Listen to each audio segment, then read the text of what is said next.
Hey, everybody, welcome back to Author Ecke. Today, I've got Eric P. Bishop, and we kind of connected through Twitter. And I saw what he was writing. Ransomed Daughter here, going to be out the 10th of next month. And I'm like, all right, I want to get him on here because he's written another book. And he sent me this, and I read it, and I go, I love Vienna. I like the espionage and everything. And this is a great book, folks. And it is a good, quick read, and it's entertaining. That's the key, entertaining. So, Eric, take it away. Introduce yourself to the Author Ecke folk, and Cool. we'll take it from there. Glad to. So, Eric Bishop, my first book, not the first one I finished, but the first one published came out almost 2 years ago now, November 2021. It's called The Body Man, which is probably behind my shoulder there. And yeah, just that love. I've had that love of writing for years. And it wasn't until 2014 where I actually, it's not the first time I wrote, but it's the first time I actually completed something. And I thought when I finished that first book, which was actually a Troy Evans book, who's the central character in Ransomed Daughter, I thought when I finished that first book, I thought, well, here comes Easy Street. I'm going to be a published author and Hollywood's going to come calling. And that's when the rejection started smacking me in the face for the next multiple years. So I had a floor mat made in front of my house saying, "Welcome Hollywood." that's hilarious. And you're still waiting. I'm still waiting, and there hadn't been a footprint on the darn thing. So, Darn. it's got on eBay. So. Absolutely. No, but so I've had a love to do it for a long time, and I've talked about it in some other podcasts. I have the computer we're talking on now. I have two folders on it. One's called Books, which is everything I've written from 2014 until even this weekend when I was doing some writing. And then I have a folder called Old Books. And those Old Books folder is everything I wrote from college up to 2014. And the thing that ties those Old Books files together is I didn't finish any of them. It's just story after story. I would start and I would get 10 pages in or 5 pages, or I have a couple 50, 60 page stuff in there, 100 page. I think one of them. And I didn't finish them. I'd get distracted. I had young kids at the time. I was traveling. I was doing stuff. I was working. And finally, 2014, I think I was in my mid 30s. So I think I started my crisis early. And I was like, what do I want to do with my life? And I said, well, I want to finish a novel and see if I can, what I can do with that. So 2014 is when I kind of turned that next chapter and actually took it serious, finished the first book, and then didn't get anywhere and wrote the second book. That didn't get anywhere. Wrote the third book. That didn't get anywhere. And The Body Man, the fourth book, it didn't hit. I'm not talking to you from Fiji, but it got published and it was successful. And I got a lot of great reviews and feedback from it. And that kind of really got I was already highly motivated, but that got the confidence behind me that it's like, okay, I can actually do this. I don't know if I can quit my job and do this, but I can do this as a side hustle to get my words out there for people to read. And hopefully one day one will catch on and take it from there. Yeah, they usually say, the series is the best kind of thing because people pick up a, second, third, fourth book, and then, let me go back and read the others. So that's key. So I didn't start writing till I was 63 years old. So God bless you. That shows there's not an age limit on this thing. Oh, heck no. Or education. No. So, no, creativity and a little bit of imagination and someone to, just start writing. Yeah, well, I was going to cut you off there and say it's not an education. Your education probably came to School of Hard Knocks. You lived a life, and I think the more life you live, the better chance you have of having creativity in your writing. Yeah. I mean, I was in the Army 20 years, so I have that and just being all around. But yeah, so can I ask you something? That flag in back of you? Yes. Actually, love this one? No, the one in the case. The one in the case. Yes. So yes. That one is. My brother has one of those from my father. Yeah. So this one actually came from Afghanistan. Malazio, the village in Afghanistan. So, quick story on that is freshman year of college. I went to a very strict conservative Christian college, and they crammed 4 of us into this room. And the 4th guy comes in, has a horrible attitude. I go, this guy's an absolute dick. I will never talk to this guy the rest of my life. And he became one of my best friends. He dropped out of college after 3 years. Said, "Screw this! I don't want to be a teacher like my mom wants me to be. I want to join the Army." So he joined the Army. I went to basic down in Benning. Watched him graduate there. I watched him graduate down in Bragg when he got SF. Was assigned to 5th Group. And so he would go on deployments for 20 years, essentially. And a lot of deployments, he'd come back and he'd bring me a flag. So, and I don't have them all here. I had them in my old office. But like I got a flag from the invasion when we went into Iraq. He was coming in from the Jordan border. And there was a flag hanging there on the border. And I have that flag. So I've got these just amazing collections of flags he's given me. And every now and then I'll talk to him on the phone and he'll say, "How are my flags?" And I'll be like, whoa, whoa, whoa, whoa. Those are mine now. I don't think they're very safe. So my son went to Afghanistan and he came back with a flag and a certificate. And it was kind of cool because it was from a UCAV. Okay. He did geospatial stuff. And it was kind of cool. And said this flag was in the aircraft when they flew a mission. Wow. And that's pretty slick. Yeah. That's something that very, you kind of keep it to you and stuff. So what do you do from when you're not writing? I mean, so there's people that think it's not against the law. What's that? As long as it's not against the law. Never. No, I've never been arrested in my life. Never done a drug in my life. I'm pretty boring. That's why my stories have to kill people and do crazy. Alter ego. Things. It's your alter ego. It's back there. There's what's that? There's a. I'll get it here in a second. That's okay. Actually, when The Body Man came out, that was one of the questions I got from people. They're like, "So you worked for the government, right?" And I'm like, "No." They're like, "No, seriously, you can tell me." And I'm like, "Seriously, you can believe whatever you want." Yeah. So my day job is actually I'm a financial analyst. Okay. So super interesting job.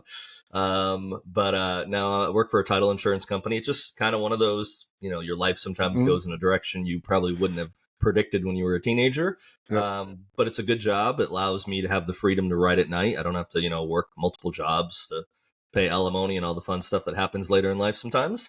Yep. So, I'm blessed to have it. And the writing gives me that creative outlet, just to kind of, I don't live vicariously through my stories, but it allows me to explore different things that I don't get to do in my regular life. Which to me is... say you do a lot of research. I find a lot of fiction writers do a tremendous amount of research because they want to research more than we write. I would definitely say, and that comes in spurts. There's times I've researched a ton, and then that research has helped me for multiple books down the line. So I haven't had to dive as much in. Like actually, my second book had to do with a missing nuclear weapon from the Cold War. Which one day I might put that out, especially now that I have my own imprint, my own brand, or my own publishing brand. I'd like to revisit that story. But so that was probably 2015, 2016. I was researching that. And I was heavily every night into how do you set up, how do you create a nuclear weapon and nuclear fusion and EMPs especially. Did you have your computer on a VPN so they couldn't track your IP address? No, I just went right to the FBI's website and said, "Hey, come get me, kick in the door." That'll make for a really great story. I'll be in some black site basically. I'm like, "Seriously, I'm a financial analyst." They're like, "Yeah, right." Where'd Eric go? He was here yesterday. He doesn't take business trips. Where'd he go? And the great thing about the Patriot Act is they could hold me indefinitely and nobody would ever know. Yeah. And you're just doing research to entertain people. Exactly. Nothing nefarious. I'm sure I showed up on a few watch lists, and hopefully the analysts there just kind of like, "Oh, that guy again. Yeah, whatever." Writing another book. Write another book. But then anytime I can do boots on the ground research, that's where I really like, people say, "Well, what do you want to do?" I'd like to be at some point what like the Brad Taylor and Mark Greaney do and, plan a book out ahead of time in exotic locations and then go spend a couple weeks or a month over in those locations. That's kind of the bucket list dream of that's how I know I've achieved writing success. I'm fortunate that I've traveled enough. And actually with my job, even with the financial job that I have, I actually used to do about 10 to 20% travel for the company, coast to coast. So I've been all over the States for the company. I've traveled internationally personally. So, and I try to take those stories or those places I go, and when I can find a spot in the book put in those real world locations because I've been to Yep. them. Yeah, I do the Um, same thing. yeah, as much as I can. Hotels and cities. Uh, the one I'm writing now, my wife's German, so last Christmas we went to visit, and Valhalla. Valhalla. It's a place in Regensburg, Germany. Beautiful, overlook the Danube, and that's kind of one of the places in the book. Yeah. Because it's so cool, right? And nobody ever writes about something like that because it's not, everybody doesn't know it. So Right. that's kind of cool. But I like traveling, do a lot of the research, and I do stuff like Chinese stuff. Okay. So Chinese, Russian, and weapons and stuff like that. And I'm like, I'm always looking out my window, like, Oh yeah. That balloon that was coming over yeah, all those yeah. times, we know who it was looking at. So, Oh, a black helicopter. what's Travis doing today?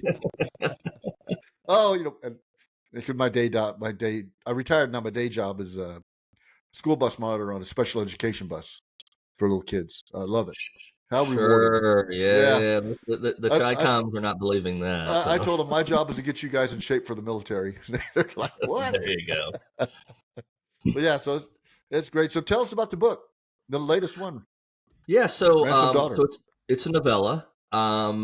And kind of the backstory and how that came about is I was in between. The Body Man came out. I was expecting the follow-up Breach of Trust to come out, if not end of last year, sometime this year. Had a difference of writing opinion with the publisher. We decided to go our separate ways, and I got the rights back for Breach of Trust. But over the winter time, I kind of did some soul searching and thinking about it and said, well, I don't want my ego to drive something. Now, I had a bunch of people uh, whose opinions I respected. Mm-hmm. All say the same thing. They thought Breach of Trust was a better story than The Body Man. So it wasn't a doubt of the story I wrote, but I said, well, let me put it aside for a little while and just go at it with some fresh eyes, which I did I did in the spring. But in the meantime, I was like, oh, what do I do next? Because, as we talked a little bit offline and everyone knows, this is a business. You get into writing. I got into writing because I loved it. And then you realize quickly that you actually have to look at it as a business. Mm-hmm. And in this business, if you don't come out with something on some kind of a regular basis, any goodwill you built with building an audience or whatever can quickly go away unless you're a household name. Right. Some of those big guys can get away with writing a book every 3 years and they're still going to have a big following. I can't. I have to have something out probably every year or people are going to say, who's Eric Bishop? Yep. So what I did over the wintertime is I kind of went back into what I had written in the past that hadn't got picked up by a publisher. And I gravitated back towards my Troy Evans books, which were my first 3 novels that didn't get published.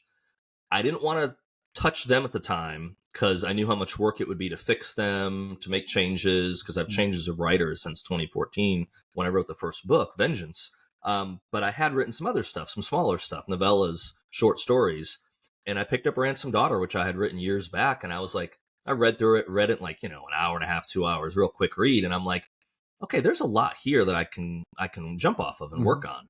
So I spent about a month just kind of like, and I didn't tear it apart completely, but kind of going through it and reimagining and making some changes to the story. And then I just decided, why don't I put it out myself? I had learned a lot over the course of the last 7-8 years of in the industry, trying to get books published.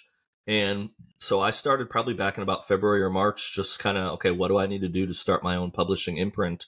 And then I just put in the time to create a company, create logos, all that. And what I decided to do, and I never wanted to self-publish. I wanted to do what you used to be able to do years ago, write a book, give it to someone. They did everything else and you just wrote the next book. That doesn't exist anymore. No. Even if you're a Brad Thor, you're a Jack Carr, you're whoever, you have to be hands-on involved, at least in the marketing process for sure, if not more steps.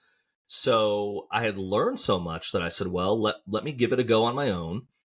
And I'm going to just outsource everything that I'm not good at. And that's the other thing that I think people can get over their heads in quickly is they either maybe don't have the money to hire someone to do a cover and hire someone to do editing. So they try to do it all themselves. And I think for some people that works, but a lot of times I think that's what gives self-publishing a bad rap is people put out a product that's not quality. Yep. So I said, well, I want to be able to put out Ransomed Daughter, but I'm going to stay in my lane. So what's my lane? My lane is I can market pretty well, I believe, and I can write a book. But what Hmm. do I need? I need someone to do cover design. I need someone to professionally edit it. Someone to create like logos and that kind of stuff, the multimedia stuff that Hmm. I can mess with a little bit, but it looks amateurish. So that's what I did. I spent a couple months just doing all that setup, finding people, getting proposals on costs and stuff, and here we are a couple of weeks out. By the time this comes out, Ransom Daughter will hopefully be out, and Ransom Daughter's out in the world. And I haven't written very much this summer because Yep. that's a lot of stinking work. But it also created a baseline for me of learning and creating the contacts and the processes that for future books, it'll be a lot more streamlined. So I can still focus a Hmm. lot on writing and on the side also get done, put other books out on my own if I go down that path, which I Yeah, I will at think. least for next year. Yeah, yeah. I try to do one a year. Yeah. September, August time frame. Hmm. Round about there, and I think you hit something on very that I didn't know when I first wrote the book. I was like, okay, you got a publisher. I'm done. That's not the case. Yeah. You continually have to brand yourself, right? You've got to Right. have a brand. And that's one reason why I started the podcast, because I didn't know, and I said, what a better way is to start a podcast with authors to get, you get these Hmm. nuggets of information, and you put them together. But not only for me, but for the audience, that somebody has an idea for a book, whatever kind of book it is, Yeah. thriller, romance, I don't care, kids book, doesn't matter. Um, they can look at these and go, okay, they did it, I can do it. Now, Hmm. how do I do it? What's step one? What's step two? When you look at a pie, right? You divide it into three. Writing the book is probably the smallest piece of the pie, and then these other two pies are the editing. Editing, formatting takes a lot of time, Right. and then the other is the marketing. But the marketing you never finish, right? You can Never. never finish that piece of pie. It's You can like, never spend enough money on marketing. no, Never. you could. It's like being at the Riverwalk in San Antonio in 100 degrees, and you got this huge margarita filled with ice, and it never goes down. Right? I mean, you just cannot finish this thing. That's Uh, funny. so that's what Yeah. it's like. So you're right that writing is a fun part. I mean, I love to write because I love to do the research. Yes. Um, Not a big fan of the editing, but you got to do it. And I do like the markets. I've done marketing before in different companies that I've worked in or Hmm. they're owned or whatever. Um, but I do like that. And uh, what's your like? Do you sit down today say I'm going to write a chapter. I'm going to write 1,000 words, or I'm just going to put something to help me get the story along. What's your writing style? It's changed. So when I first started in 2014, my process was I was married at the time, had two much younger Mm-hmm. kids. My son's 16 now, my daughter's 12. Mm-hmm. So back in 14, they were a lot smaller, Yep. and I would wait till everybody went to bed. My wife, the kids would go to bed, and that was my time. Mm-hmm. Before I was writing, I would watch TV. That would be my turn off or read. I read a lot. Mm-hmm. That would be my way of ignoring the reality of the rest of life and my me time. All that went away in 2014 when I started writing. So what I did was I'd put everyone to bed, or everyone would go to bed, and I would start writing around 10 o'clock Eastern in the evening, and I would write until I was done. And the reason I would not advise doing that, and the reason I would advise people to do a structure or have a Mm-hmm. better structure, is I physically got myself sick Right. because I didn't know what I was doing. I didn't know how to turn off my brain. So I would sometimes write till 2, 3, 4 in the Mm-hmm. morning, 6 nights a week. I would take one day off. I'd take like a Sabbath. I'd take Sunday Mm-hmm. off, whatever, just to have a day of Yeah. rest mentally. But Yeah. I got done with that first book and I thought it was a great book, but I was physically like not debilitated, but it messed with me because I had going hard all the time with work and then going hard in the evenings with my family and the weekends, and then at night I would write, and I had not taken care of me mentally Mm-hmm. with the rest. So with subsequent books, and I was still married for the next couple, I did the same process, but I cut myself off at like midnight. You have until 10 o'clock till 12, and at 12 Mm-hmm. o'clock I still had the same problem of how do you transition to go to bed. At that time in my life, it was a combination of either watching a Seinfeld episode, or I didn't get in a bad habit of watching. I was behind on Breaking Bad. I hadn't watched Breaking Bad, so I started that. Mm-hmm. which was not a good thing to read. No, that usually won't turn your brain off. No, it didn't turn my brain off. But so I had to limit that to like a binge session every now and then because I really enjoyed it. And then got divorced several years ago, so that kind of then changed my schedule because then I only had my kids half the time. And then the other half of the time when I wasn't working or traveling, because I do travel a lot, I go to concerts, I have a lot. I enjoy life. This is the only, I might be wrong. We might all be wrong. You might come back. Something else might occur. We've been lied to all these years, but this is the only go I think we have at this life. If I come back as a writer, I'm going to be pissed off. I think I think guys come back as cockroaches, probably. Yeah, a frog with one leg. Frog with one leg can't jump. Exactly. But so that allowed that changed my schedule too. Then because then I would have the available time when I didn't have my kids or wasn't working. Yep. But it also limited me because when I had my kids, and still to this day, custody days, those are my time with the kids, and it's very precious to me. Yep. I do get some stuff done at night when they go to bed because they go to bed at a reasonable hour because of school and everything. But a lot of times when they go to bed, I'm going pointing the other side of the house. I'm in the kitchen cleaning up from dinner, or I'm getting lunches ready, or I'm exhausted. So so I try to just squeeze it in. So it now right today as we talk, and this last couple months, I'm in a phase of trying to put a book out. So my writing time is more when I have a free hour and I have the ideas in my head. So it's not as often. Once I get through October into early November, I'll flip my brain over and say, okay, we're back to creative mode, and I'll get back in the creative side. And I've taught myself over the years to be able to do that pretty well. I can write anywhere. I can't do it very well in the morning, but I can during the day or in the evenings, depending if I'm working or if I'm traveling, I can set the side of time and say, okay, I have an hour to knock a chapter out. So I don't have the rigorous thought process of I have to write a full chapter, or I don't stick to the rule of you have to write 1,000 or 2,000 words every sitting. It's just because I'm prioritizing other things in life right now. Yeah, I'm kind of like a morning. I like to work out and walk 4 miles, whatever, come back, and then sit outside. Texas, it's usually nice, and then hammer away and listen to country and western music. I can't write in a sterile environment. I listen because sometimes someone go, "Oh man, that's kind of cool," right? And put that in there. Do you outline or do you just pants it or a hybrid? First several years, I was 100% a pantser. First 3 books, I was 100% a pantser. Body Man, I've never outlined, but I'm starting to get a little bit more structured, and I think part of the structure is just life circumstances require me to kind of, if I don't put some of it down, it'll probably go woo right in one ear, right out the other. So here, I was gonna say, where is it? These things are the devil. Yes. And I'm on it a lot, so I'm guilty of messing with the devil. But the one good thing about it is the notes feature. So I was even somewhere this weekend, and I had an idea for one of the next books I'm working on for next year. And I was like, ooh, I could do this.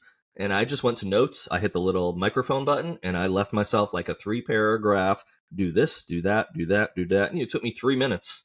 And I'll be able to churn off that for a while of giving me a direction. So I do a lot of that as I'm going through my days. I was actually out and about several days ago, and I thought, Ransomed Daughter is done. But I was like, I could say this one thing here, which will tie this to another story. And I'm like, well, it's not published yet. Some people have read the advanced version or the ARC version, but I'm like, it's a 2 lines. And I was like, I think I want to do that. And it's a freedom I didn't have previously with other books, or with my first book, especially, because once you gave it to the publisher, you're done. I mean, there's some editorial changes that happen, but you hit that deadline of, you can't make any changes now. Now with putting this out on my own, I have until about 48 hours, so I have until probably October 8th that I could go in and go, I got this jerk that I need to kill off, and I name him George. What if I name him Travis? And I could go and I can kill Travis if I have they're to. Usually very nice people named Travis. They're usually very hospitable. Most of them are. So that's there's always one. There's always one. That's the dangerous part, actually, in Yeah. a way. But so I have a deadline of I can't tweak it up until I got until this point where I can tweak it, and then it's and that's kind of a that was something I did have to accept when the Body Man came out. Hmm. Is once you have it out there, and it's actually a good thing because I think the nature as writers is if we could always go back in and change something we wrote, Yes. that would probably be purgatory or hell because we would do that for eternity. Yep. We would Yeah. always You find gotta ways. finalize it eventually, right? Yeah. You gotta Um, slam it down. and I'm also good. I've learned that I'm good at once I'm done with it and once it's out there, I don't. It's not that I don't care, but I don't put any thought process into. Like the Body Man, I've referenced back to it a couple Hmm. times this year as I've been working on the next. As I've been tweaking this follow up, Breach of Trust, which Right. will come out next year. But besides that, I'll never read it again, probably, which is weird because I had an author that I had met years ago and used to meet for lunch sometimes, and she had told me that she never reads her books that are published after they come out, and I'm like, and I wasn't published at the time, and I'm like, Mm. that just sounds ridiculous. You'd Right. be so proud of this book that you want to read it more. Hmm. No, I realize now once it's out there, It's no out interest, there. It's no out interest there. to read it again. Once it's out there, it's out there. That's for It's darn out there. sure. Yeah, I'm actually so I'm writing my third in the Team Texarkana series, and then I've actually started a children's book. Good for you. So I'm going to do both of them at the same time, and hopefully I don't put like the wrong words in that children's book. Just Yeah, make sure yeah, you got someone to edit yeah. it, look through, make sure Oh, yeah. you. So I'm doing that. How many f bombs can you get away with in a children's book? I think the Yeah, answer is 0. yeah. You can't put any in there. I barely put them in my books. So how do you market? What's your like? What is your launch routine? Well, this will be the first time I've done it on my own. So Okay. for but I'm kind of still following a pattern I probably did with the Body Man is just ramping up social media. Mm-hmm. Obviously, I'm on your program here. Try to do as many podcasts as I can. I was actually taught that or told that by years ago by extremely #1 New York Times bestseller of when you first get started and someone says, "Hey, you want to come on my podcast?" Your answer is always Yep. yes. You Yes. do.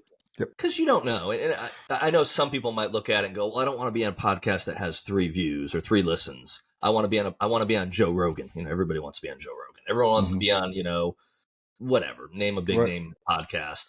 But the bottom line is you don't know who's going to hear that podcast. Mm-hmm. And also, I think when you're first getting started, you got to build goodwill and just Yep. you're starting off as an author. Well, that podcaster might be starting off. Mm-hmm. You're not better than that podcaster. Your Right. time's not more precious than that podcaster's. So if you have the time and if you're trying to get your name out there, go out and talk about your product. And Mm-hmm. that comes down to marketing. Market your product. Well, how do you market your product? You get your face out there, you get images of the product out there, Mm-hmm. and you tell about the story.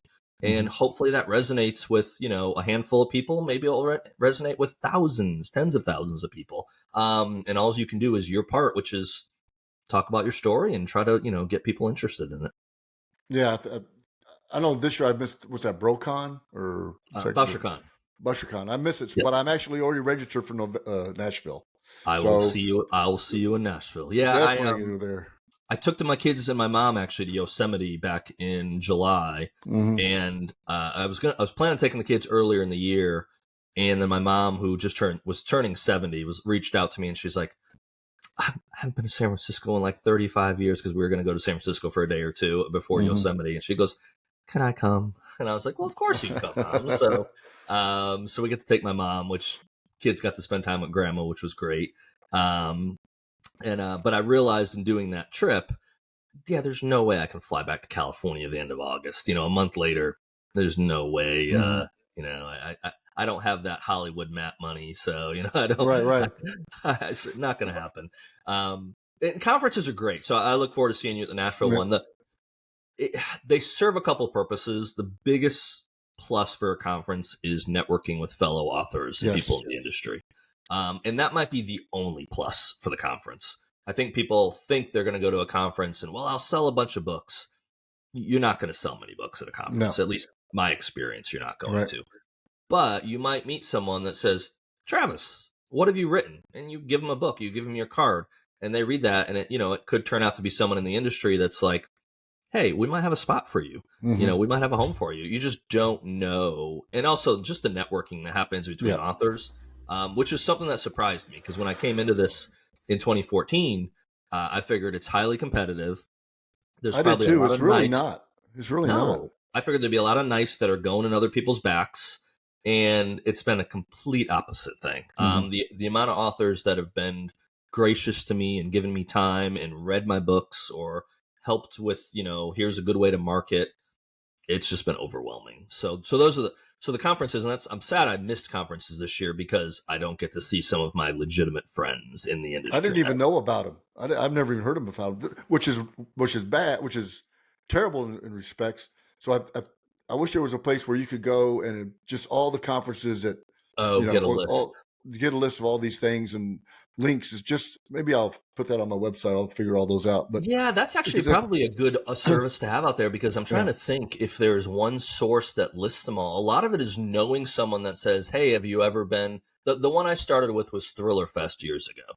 I went to Thriller yes, Fest in New York City, which is mm-hmm, kind of was at least for a while kind of the biggest con, and probably still is the biggest one for thriller writers. mm-hmm, Going to that opened up me knowing about BousherCon, mm-hmm. which I went to last year in Minneapolis for the first time. I was going to go to New Orleans, which is a whole nother story, which got canceled like a month Yes, it is before another COVID. story.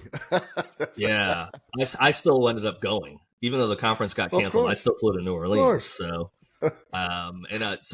another author who's got his first book coming out here in I think November, Jack Stewart. Mm-hmm, He was still active. He was reserve active duty for Navy mm-hmm. at the time, and so he was flying the Hornet, and so he was still going down that weekend. So he actually picked me up at the airport because he had. I was like, man, back seat in a fighter jet. Now that'd be nice. And he's just Yeah. like, that's never going to happen. But good luck with that. I'm like, man. But he said, what I can do for you is I can put you in the F-18 simulator at Joint Base New Oh, Orleans. And that'd I'm be like, cool. yes, please. So he did. I Yeah. had probably, I don't know, a good hour and a half in the simulator, and part of it by myself. Uh, and I mean, full on simulator, all the flight controls, everything is exactly what they train on. Mm-hmm. So I crashed that thing a lot. That was fun. Free crashing of a Walk $60 out. million jet. Yeah, walk out. Yeah, I was Exactly. in the Army. My first assignment out of basic and AIT was in Fort Riley, Kansas, in an aerial Yeah. rifle platoon. Okay. They were transitioning over to being a reconnaissance specialist, and it was the UEs, right? So I think we had like 4 or 5 UEs probably, and all these pilots were Vietnam era UE pilots, most of them, Wow. predominantly. Mm-hmm. Man, they flew those things like it was an extension of their body, Yeah. and it would if you didn't enjoy it, you hated it. I mean, Yeah. you were terrified. I There was loved it. no middle ground. Oh, I loved it. And then a couple years after that, I went to Fort Hood, and as part of the job, my MOS was an aerial reconnaissance specialist. So I got to fly left front seat in a Kiowa OH-58 helicopter, Wow. which was great. But some of these guys were high school to flight school. They would scare the piss out of you because I didn't think they knew what they were doing. Yeah. But they were really good. And then one time we were had to ferry some aircraft down to Camp Funkston, I think by San Antonio, if that's the right one. And they needed people to sit in the front seat of the Cobra. And I was flight status, right? So I can do that. And Yeah. so I got in. Awesome, by the way. Took I'm off, sure. and he was like, "Hey, you want to fly?" I'm like, "Yeah, because they try to, in case you have to land or whatever, right? That's good to know." And I probably Yeah. had 300 or 400 hours in a 58 already. So Okay. yeah, but the Cobra, you got to keep like 6 or 7 degrees low attitude because you fly like this because Gotcha. the way that you sit in the cockpit. Mm-hmm. Oh man, that was fun. I Oh mean, yeah. that was a blast. But yeah, I wanted to be a pilot in high school. Okay. I wanted to go to Air Force Academy, become an F4 pilot. That's what I wanted to do. And then the mid 70s caught up with me and go, whoops. Quit high school, 11th grade, joined the Army on quit Friday, and Tuesday I was in basic training. Oh wow. 17 years old. That's a rude awakening. Rude awakening, but that shaped your life also, Oh, and of course. the experiences you got, the gratitude I'm sure you got for. I never served. Like I said, one of my closest friends did, and I've had several other friends that have served. Yeah. But I think the appreciation you have for how good life really is for the average person, Yeah. you really put into perspective. I used to guard the East-West German border. So you can see, I've seen communism firsthand, Yeah, and it ain't good. right. Whatever they're teaching in school, guess what, folks? It's not utopia. It's not No. everybody gets a color TV, because guarantee somebody wants a bigger one, Yeah, and the person who wants a bigger one is in a position of power, right. and they don't care how they get that. Right. Hmm. So capitalism. Yeah, yeah. And I think as we get further away from those type of, I don't know how to word it, but as the generations get softer, life gets easier, Hmm. and the expectations that you get things for not much, as that becomes the norm. I think Yep. a reset has to happen every so often of just smacking people down, of saying, guess what, that's not. And that's what the publishing industry has taught me. Yeah. Again, I went in ignorant, thinking, oh, I write a book and everything's going to be all set. No, it's not No. all. And I was talking to someone about it recently, and I learned the hard lesson, and I'm still learning hard lessons all the time with it. Is it's called the publishing industry. It's not the publishing charity. Yes. Right. It's not a 429C or whatever those, Yeah. whatever the legal numbers are for Yeah. all the Yeah. charities. No, Yep. no, this is a business. And if you don't accept that from the get-go when you're trying to publish a book, you're going to accept it before too long, because you're going to get your feelings hurt really bad when you start getting rejected and you Hmm. start seeing even subpar books make the bestseller list. You go, what's happening there? It's like, because someone in the industry recognized that even though the book might not be good, they can market it, or they can market the Yes. writer who might not even be the writer. They can market that person, Yeah. and it's going to make them money. They want to make money. And you're the writer. You're going to make the least amount of money. You either accept that from the Yep. get-go, or you probably want to go get another job or find another occupation or hobby, whatever this is for you. Yeah. I think going back to soft. I think the Quelle in German, Quelle, where something starts, like the origin Hmm. of the softness, was in, I think, 1982, when they invented bumpers for bowling. Because then everybody got a striker, everybody hit the pins. Guess what? In life, you don't hit the pins all the time. You might as well learn early on how to throw that ball, right? Participation trophies. Yes, That's where we're at now. that's my little. Good that's job, what I Johnny. think. Good job, Johnny. You You bounced kicked the ball. You're getting a you, trophy this week. you bounced it off the bumper. Yeah, Crazy. so that, but yeah, I think you're right. From the writing, you've got to, I'm not a TV host, right? I'm not on TV. I can't say I'm going to write a book and it'll be a bestseller because I've been on TV, right? Mm-hmm. So you're right. You've got to go out there and market. You've got to get people to. You've got to you got to entertain the people with the books. You've got to get a loyal following, Right? whatever that may be, and then you got to get people to help promote it when you're not, right. Right. That is the best type, is somebody say, oh, you need to read this, or Yes. check this out, and I think that's critical. And you're right. I think the folks that I've met, I talked to Kyle Mills the other day. Mm-hmm. Nice guy. Very nice very guy. nice guy, right? And a lot of these other authors I think everybody wants to help each other, which is, you're thinking counterintuitive, that because they're trying to push their book, but they know their books are going to sell millions of copies. Well, it's If even they don't more. mind if you don't mind if you're taking a couple hundred, or whatever. The thing, so not to correct you, but the reason why it's not a competition for anyone at that level is these guys know enough about the industry to know, like we'll take Kyle's, I wouldn't say a friend, but I interact with him. I talk to him on WhatsApp and stuff. We chat. Kyle knows just the way the business works of if he comes out with a book, well, that's one book out of 365 days. Most readers out there are pretty ferocious readers. Mm-hmm. They are not going to just read Kyle Mills' book. They're going to go find who else has a book like it out there. Oh, Brad Thor has a book like it out there. Okay. Oh, Jack Carr does. Okay, Brad Taylor does. Daniel Silva. Mm-hmm. They're going to read a lot of books. Yes. So, and they know, Travis and they know Eric isn't direct competition, because if anything, if we put good books out there, that helps the industry as a whole, Mm-hmm. and people are going to buy a lot of Yeah, books. you're Now, right. Yeah. ultimately, if there's 5,000 really good thriller writers out there that are all coming out with a book a year, okay, that's could be seen as a competition, but Mm-hmm.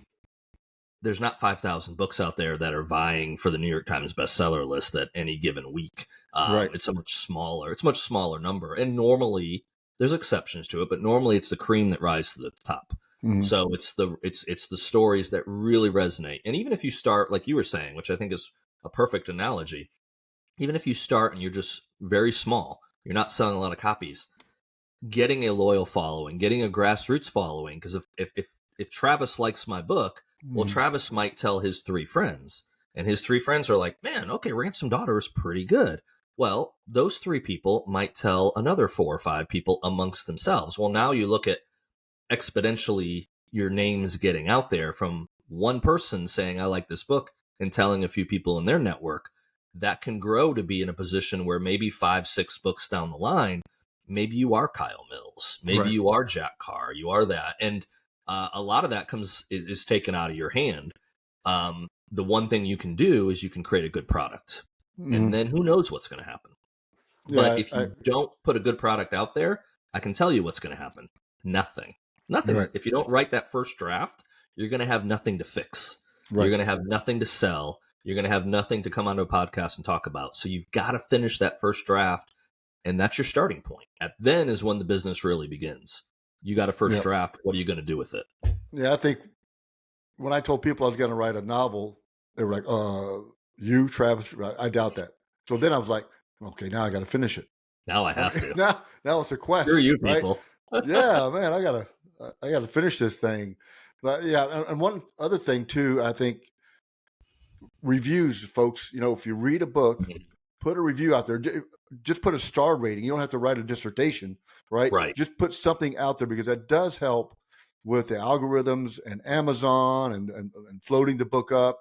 No matter how much you advertise on Amazon, if it's not floating up top, then you're not. Don't worry about your budget. You're not going to spend it. Right. So I think that's key is getting those reviews out.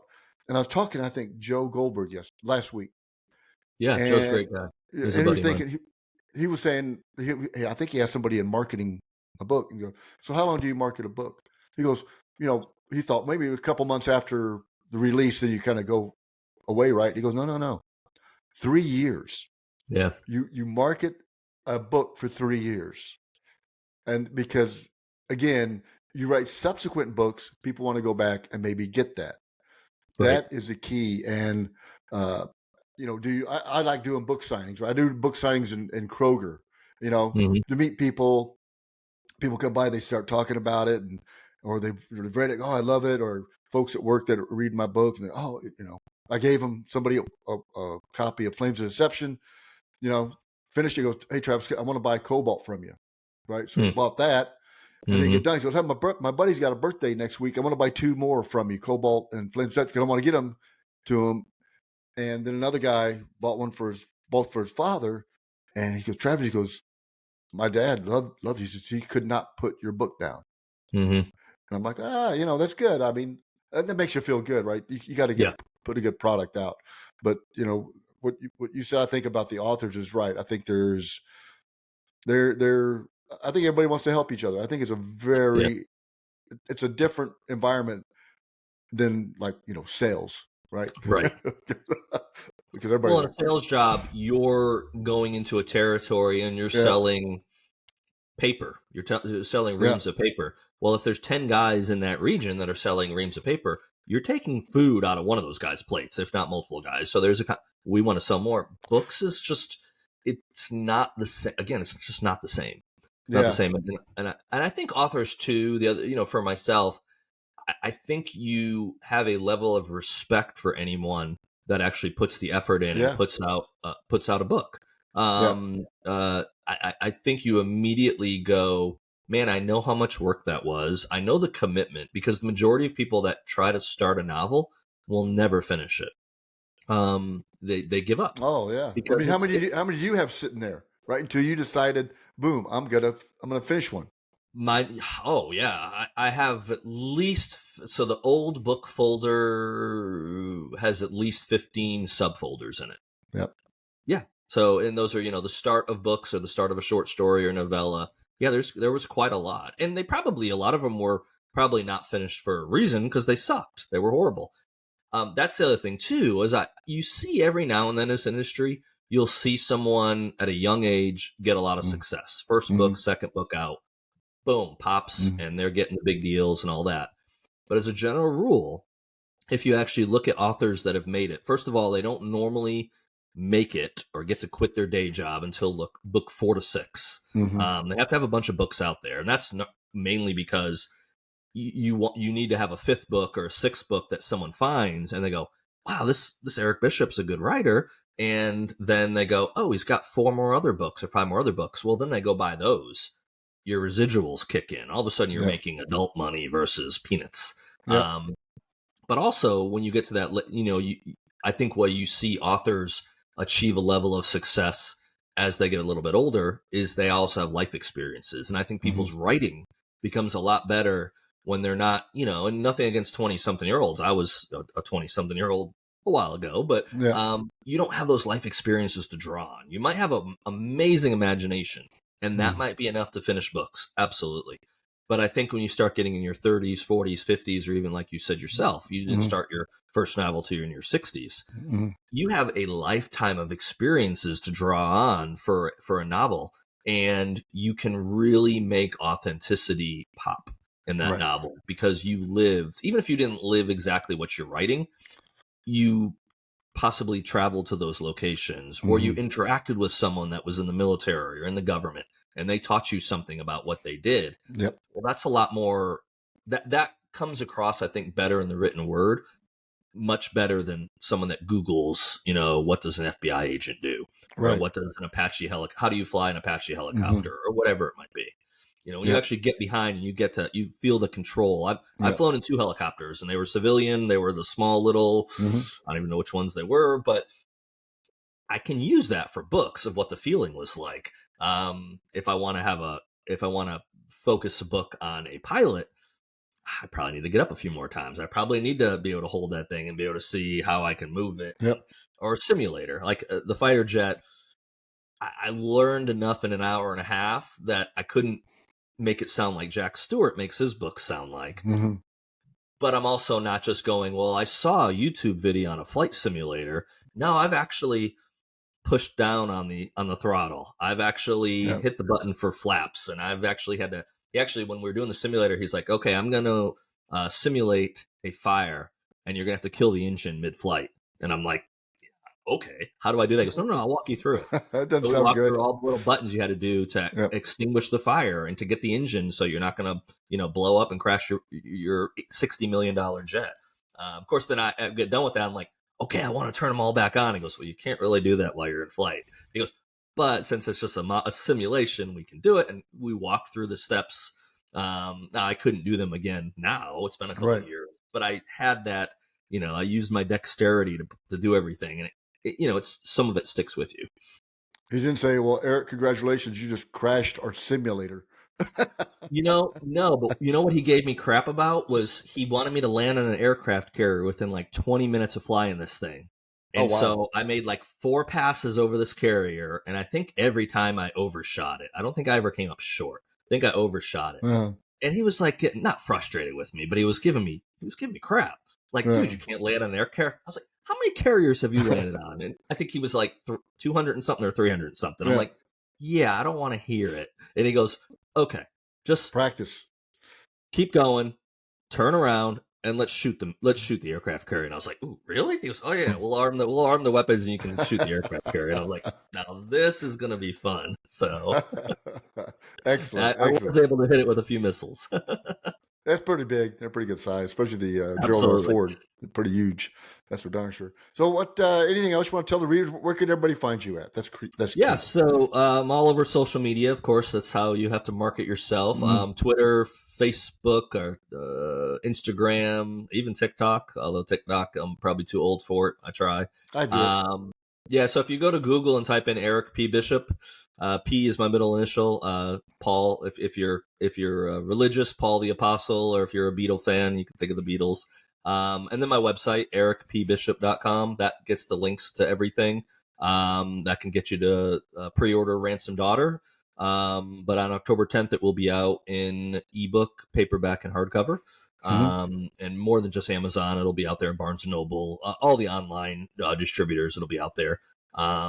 But yeah, no, just I'm out there and type my name in, you'll find me, and I always appreciate the opportunity to talk about the story, and I hope people enjoy it. Ransom Daughter was a fun story to tell. It goes quick. Yes, thank you. It is. And there might be more of them. That's the other question I've gotten recently: of are you going to stick to just novels? The other thing too is Breach of Trust, which is the follow up to my first book, The Body Man. That will be out not early 2024, but by mid 2024 that will be out. I'm going to put that out under my own entity, the Bruno Media Publishing, as well. And then at the end of 2024, I will have what I'm tentatively called the Omega Group out, which is the next story in Troy and the team. I'll say there's a couple weapons in the Middle East that we don't want floating around, and the boys are sent in to locate these weapons and make sure that they get retrieved. So a girl's not having to be retrieved. We're having some tactical weapons that need some help. So Excellent. Hopefully they can find it's a them. fun story. Well, hopefully it has a good ending, because you never know. Absolutely. I got to keep the readers coming for the third one, so you got to have a good ending. So exactly. Well, Eric, it's been great meeting you, and I think I know that the folks, Author Ecke folks, are going to love it. So I it was great talking to you, meeting you, and congratulations on the book and your own self-publishing, which is a monumental task in itself. Thank you, Travis. I appreciate it. Thank you. Bye-bye. Take care.